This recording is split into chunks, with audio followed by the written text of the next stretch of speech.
parroquia de Holy Cross. Pero la cruz sigue siendo nuestro trofeo. Eso es lo que nos inspira hoy.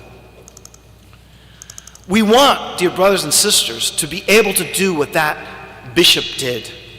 To be able to call forth praise and thanksgiving when the worst happens to us.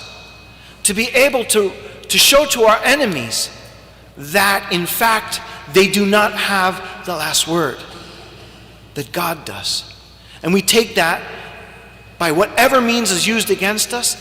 We are able, in the grace of Christ, to convert it into what becomes our great victory. Could I mention one thing very practical in that sense?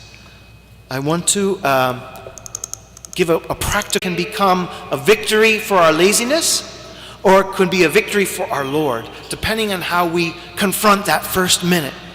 And he's suggesting that we turn it into a victorious minute.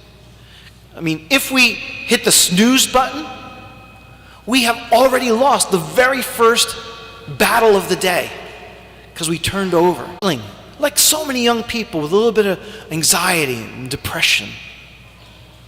And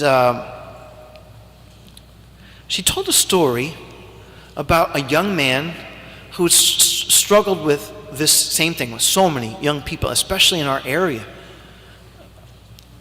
Young women in their teens and 20s, young men in their teens and 20s, just lock themselves up in their room.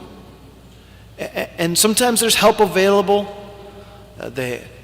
Sometimes a good therapist, helper, medication, all these are great. But this particular young man had, I'm not sure what other means at his disposal, medical or otherwise, but he did have what's a sort of